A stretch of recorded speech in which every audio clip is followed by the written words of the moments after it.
I will invite him to start his class. Thank you. Thank you. Assalamualaikum warahmatullahi wabarakatuh. Before we start, can I have everybody to introduce yourself?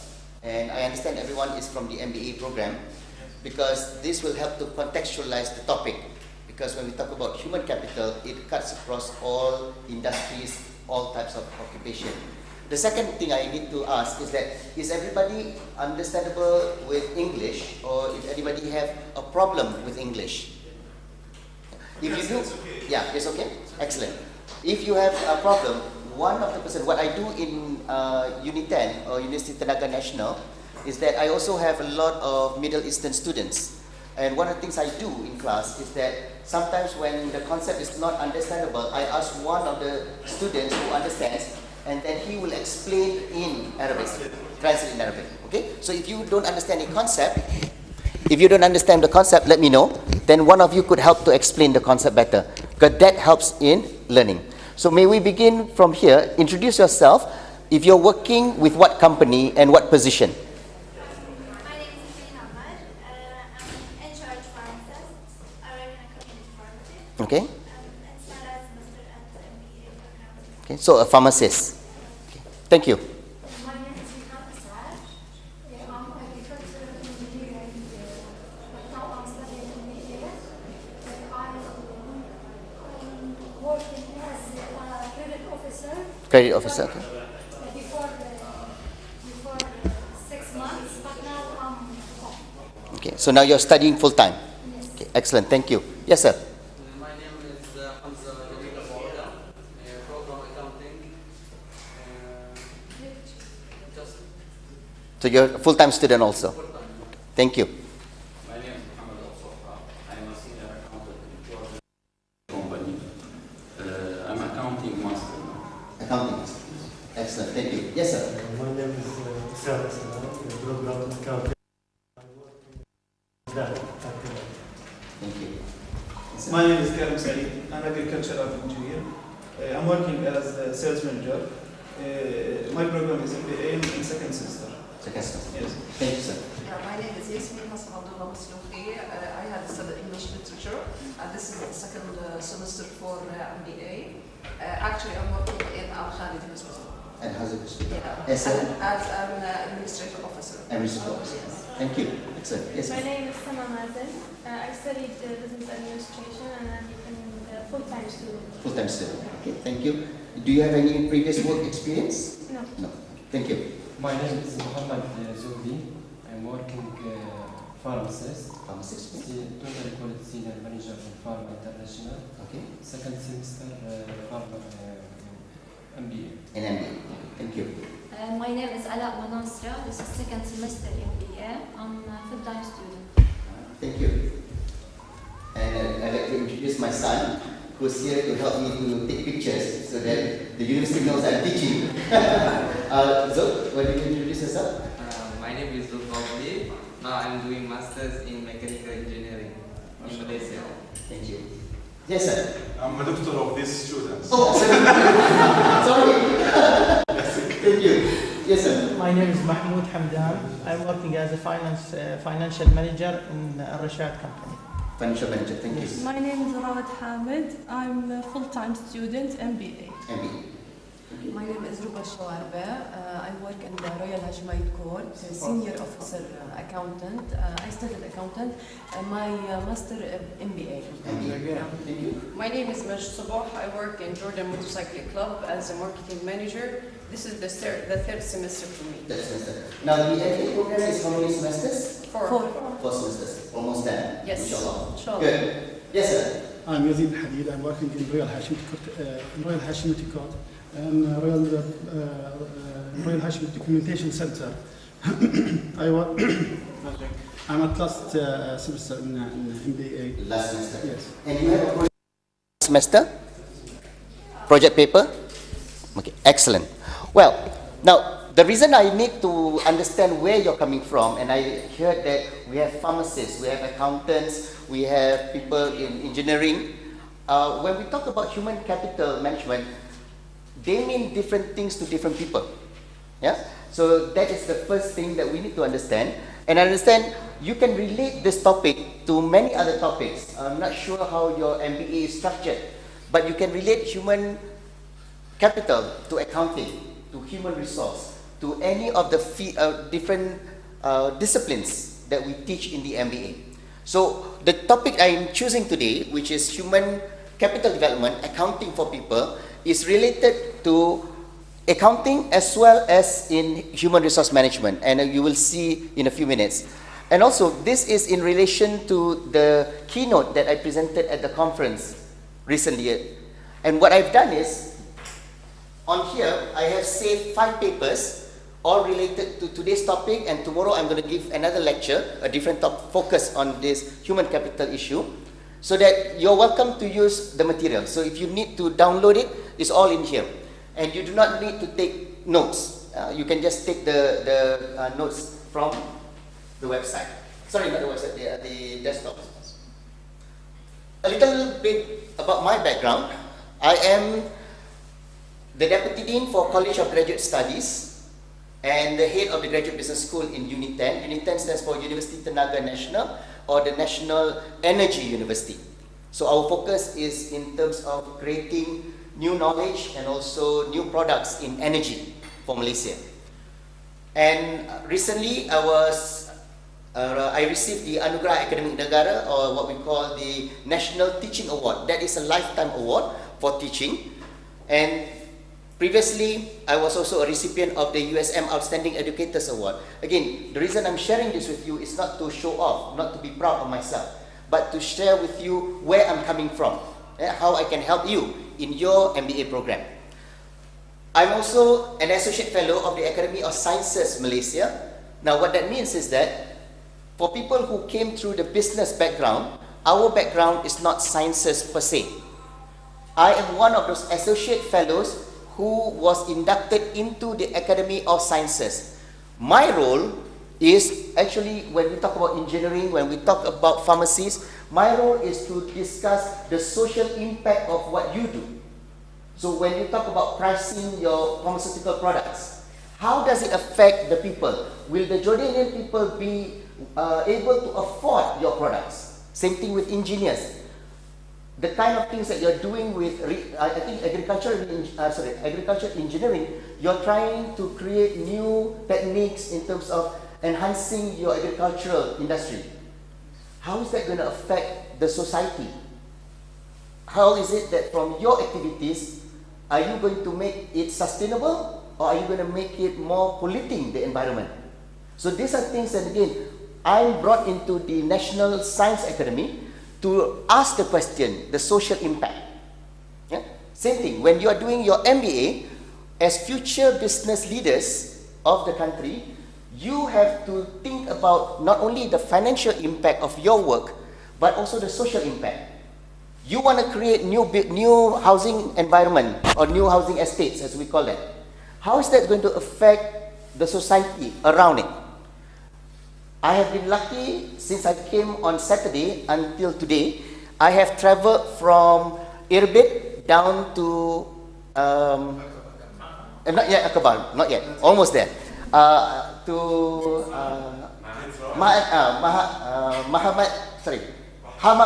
Hamamat Ma'in, yes, I have to get it right. So I see there is a diversity in the kind of living environment that you have. Yeah? So how is that going to impact you as a business leader? Sorry, how is your decision going to impact them as a business leader? And lastly, previously I did a lot of work with neuroscience. I'm one of the early lecturers or early researchers that looked at neuroscience and business. Now, how many of you, because I heard majority of you are accounting and pharmaceutical, anybody from marketing or pharmaceutical marketing? Marketing proper. Okay.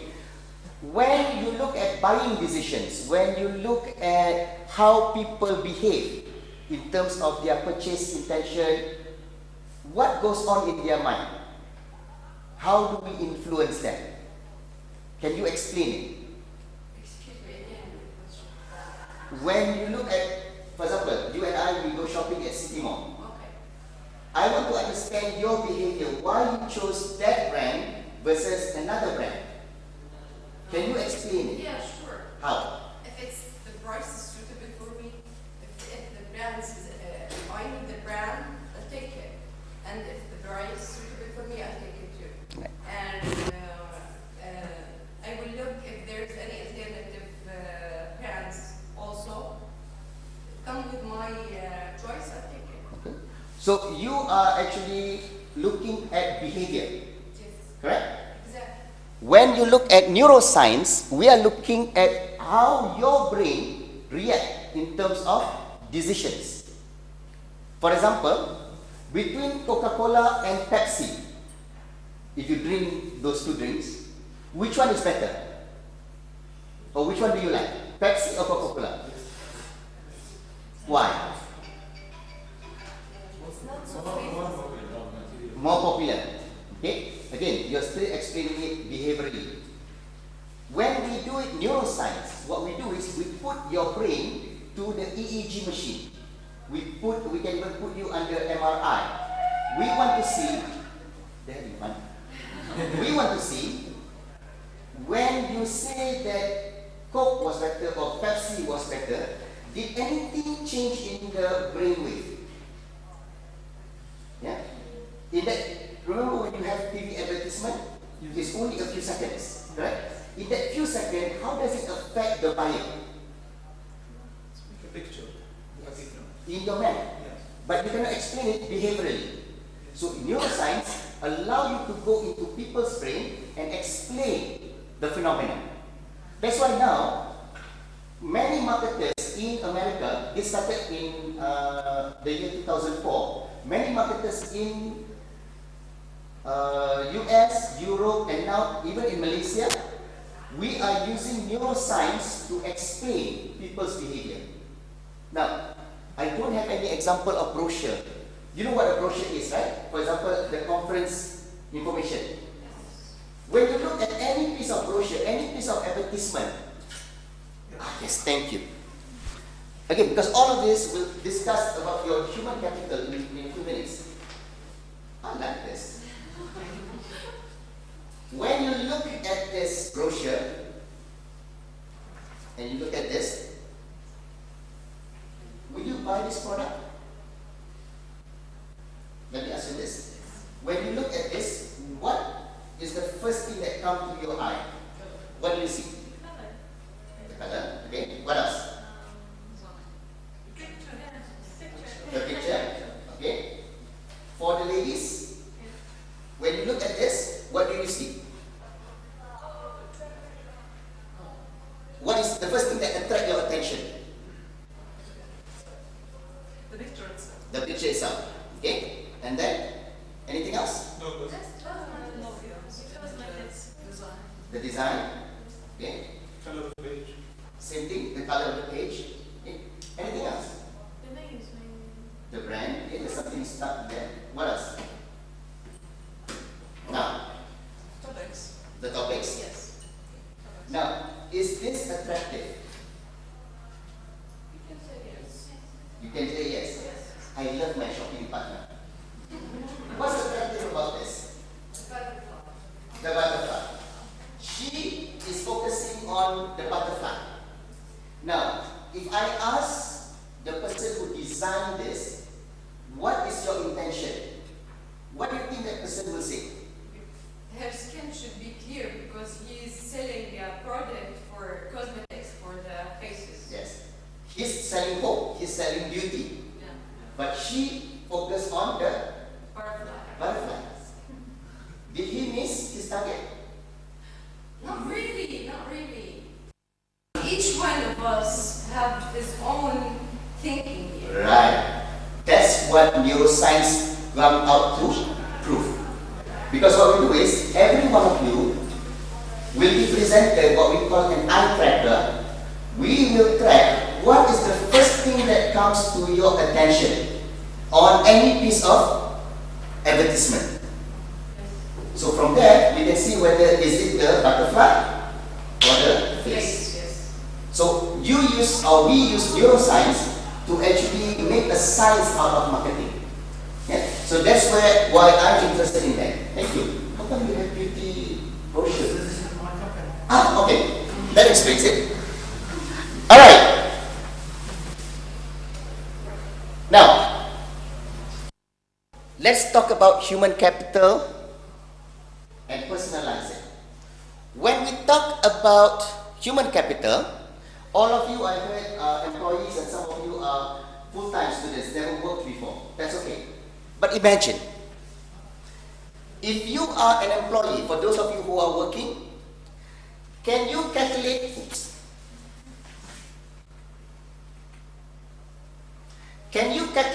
your worth? Meaning, how much is your worth as a human resource? As a human capital and as an intellectual capital. How would you calculate yourself as a human capital? Me? Yes. Since you, because some of you are working and some are full-timers, let me focus on the working people first. How much are you worth? Yes, how much are you worth? Yeah. In my opinion, I worth a lot. Yes. How much? In Jordanian or USD?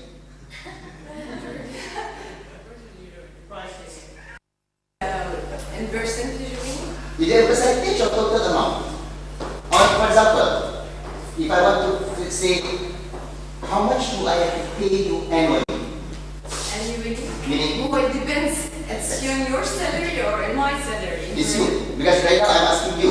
Okay. How much do you see yourself worth? Yeah. As much as I'll be satisfied. Okay, and you'll be satisfied. Yes. That is a lot of money. Yeah. Alright, so yes, you are satisfied. Yes. But if I force each and every one of you to actually identify how much you are worth, how would you go about calculating it as a human resource? Now you are a bachelor, right? Mm-hmm, sure. For those with baccalaureate in Jordan, what is the starting pay? 400. 400 JD. Yes. I guess still can afford it. See, I told you. Now, after you get your MBA, how much are you worth? Now, in my job, I take salary 700 JD. 700 JD. When I finish my degree as a master's degree, I'll take more 100 JD. 100. Yes. 100 JD, so I guess you're going to be 800 JD. Yes. But every year, I have raise in my salary. That will be raised. So what percentage? 4%? 10%? 5%. 5%. Yes. I still can afford you. Okay. No problem. You can. Again, yes. Sir, I don't know how you calculate the worth of the human resource as a salary. As a salary. Because the salary is not determine how much you have of ability, how much you have of resources, how can you give your company. Correct. But not everything is fair, and you will try to find something else to be yourself. Right. So if I ask market price for an agricultural engineer with a bachelor degree, how much is he worth? It's have a lot of sections. If you talk about the privacy, private sector, or you talk about public sector. Okay, let's try private. It's average between 600 or more. I still can afford him. Okay, good. It's as a beginning. As a beginning, yes. But if you have a private work, you can make a lot of work. Excellent. So that means there is something in you, either your what we call SKEC, your skills, knowledge, ability, and competencies that actually mark up your price. Yes. That you can ask for more. Sometimes it's opportunity. Sometimes. Well, how about know-how and know-who? Yes. Sometimes you and another person are just as equal, but because you know that person and you're related to that person, you get more. But hey, I cannot deal with that situation, theoretically. Now, if I ask you how much are you worth as a human capital, my pharmacist here, as a human capital, how many, you've worked 6 months with your company? Your company now, how long have you worked with the company? And the last one I'm working at now. Mm-hmm. And like 1 year, 6 months. 1 year, 6 months. Okay. Now, how much will it take for me, your competitor now, to take you away from your company. Say for example, your salary now is 1,000 JD a month. If I offer you 1,200, will you come and work with me? No? You talk how much you appreciate yourself. Well, right now, I want to ask her if she sees herself as 1,200. She said no. She will not. How much? You mean how much I want to leave my company to another Yes. job? Depends on the nature of the job and the position. Okay. There's so many other variables. I'm doing my business administration to move from community pharmacies. I work in community pharmacies. That's right. Yes. So now, I can't determine how much you want to pay me to leave my job. right. I'm very interested to take you. I'm very interested to buy you off from your current situation. What's your offer? Well, what's the market price? Depends on the some pharmacists work in the community pharmacies, others work as a medical representative. Right. And it's ranges very widely. What's the top? What's the high and low? Like 400 and more than 1,000. 400 and more than 1,000. Okay. How about 2,000? This is my price. This is my price and internet application. Internet application. When they say how much salary you want, I put 2,000 because that's the ability which I think that I deserve. Okay. So you believe that your human capital asset, what you have, Yes. is worth 2,000. Yes. Not less than. Say, I still can afford you, I can still buy him, and I'm almost getting her. I'm almost getting her. Okay. Now, the third question. As an intellectual capital, as you know, I come from Malaysia, and I see you have potential. I want to steal you away from Jordan. How much will you come and work with me in Malaysia? I won't leave Jordan. Hypothetically. Hypothetically, yes. Well, say I'm from the States, US. Hypothetically, how much can I get you to come over and work with me? According to life expenses there, I can't give you a number. Okay. Yes. According to what you will, what's your offer? What's the position I'm going to work on? Where I will be living? How much I will spend for living there? And other more. You can make compare with Gulf area because we always go to Gulf area. You always go to Gulf area? Yes, as a Jordanian. As Jordanian. Okay. Alright, so I'm from UAE. I'm not going with you. Okay, where will you go with me? She's very difficult to get. Stick to Jordan. Let's stick to Jordan. Okay. Stick to Jordan. Reality, this is what's Yes. what you did. Now, another company is interested to buy you for what you have up here. How much is it worth? For me? Hmm? How much I want them to pay me? Hmm?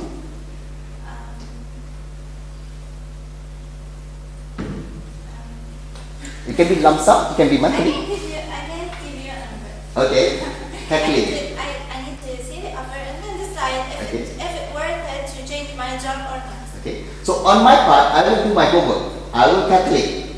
On your part, you need to do your homework and you need to calculate. Okay? Now, just simple exercise.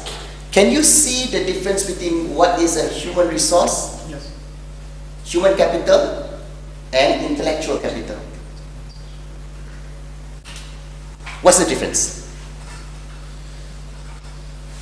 Maybe the human resource what you know you get as a money. Right. And human capital maybe what you think you deserve or what you look to get in the future. Mm-hmm. What you can do for me? Yes. Intellectual maybe what that will price if you want to change all your environment and get to other environment. Right. Yeah. So one way of looking at this, when we talk about are you a human resource, human capital, or intellectual capital, when we talk about human resource, what can you bring to me physically? What can you produce for me?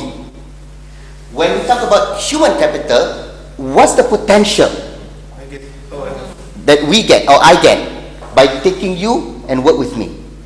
When I talk about intellectual capital, what is that untapped knowledge that you have that will generate returns for me in the future?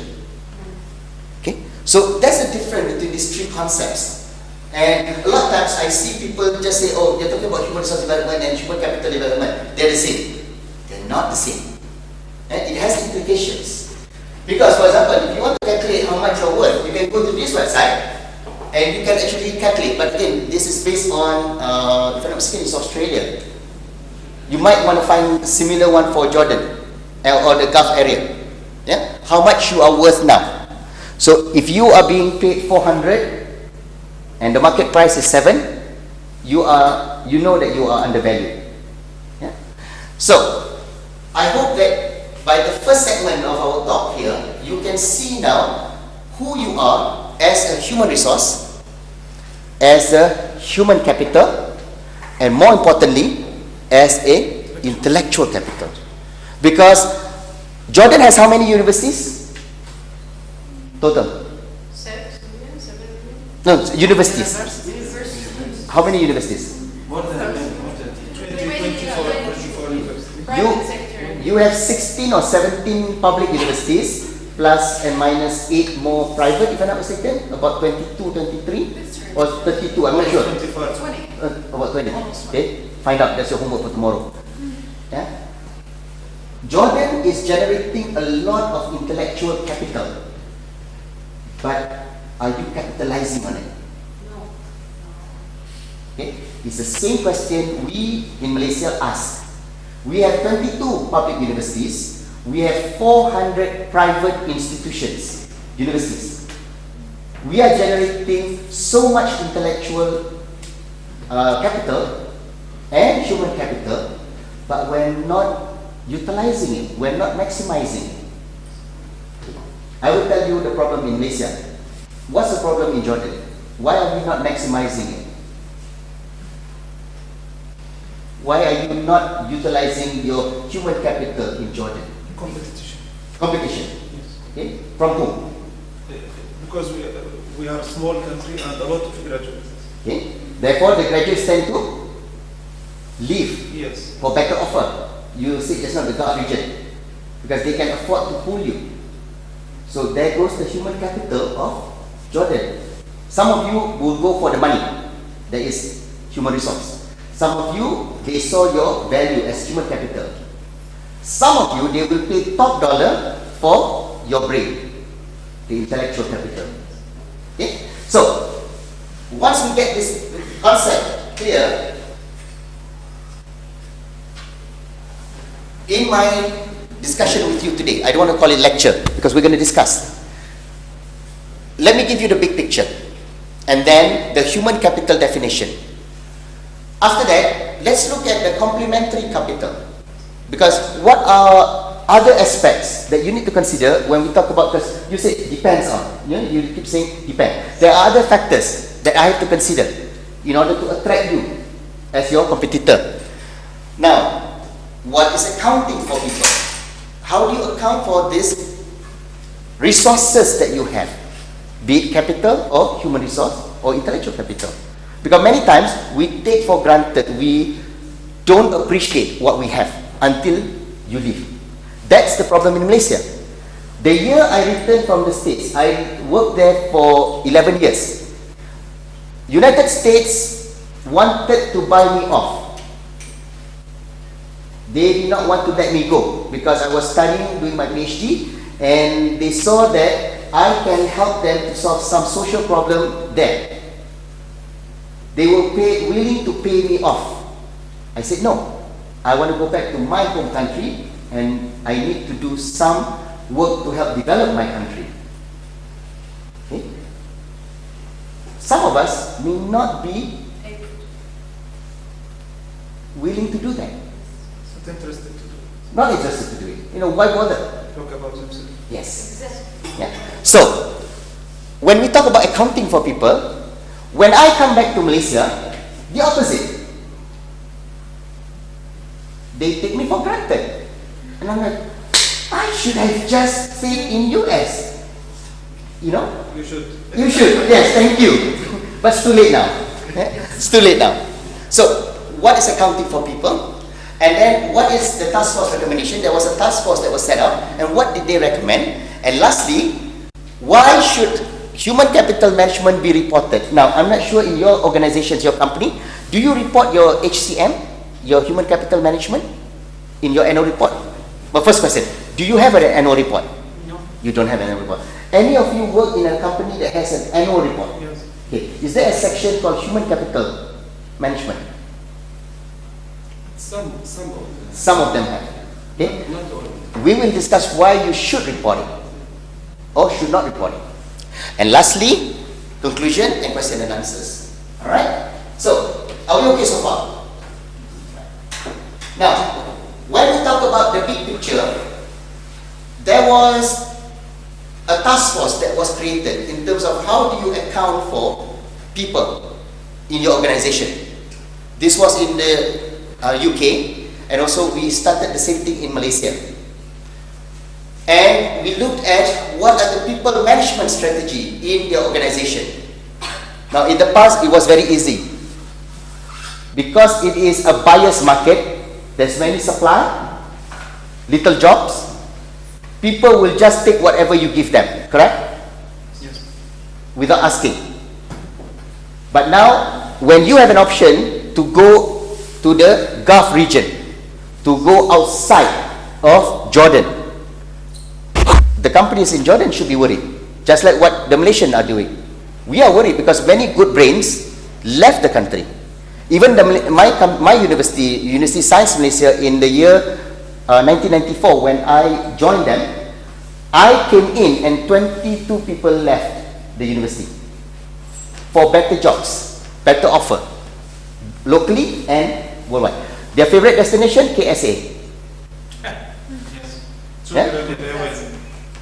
You work there for 3 months, you can generate your whole annual income in Malaysia. Wow, very tempting. Yeah.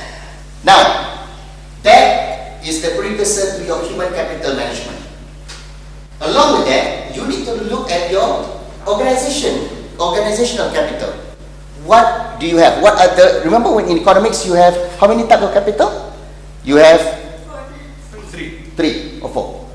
Human resource. You have human capital, land, labor, and physical capital. I think in the old days they talk about 3. Yeah. So that is then the ingredient to create an effective organization. However, in order to sustain, you need to have knowledge management, intellectual capital, and social capital. Now, the Gulf region and the Arab countries, what I observe, because in Unit 10, I have 62 PhD candidates. 45 of them are from the Middle East. My own students, 7 of them are from Jordan.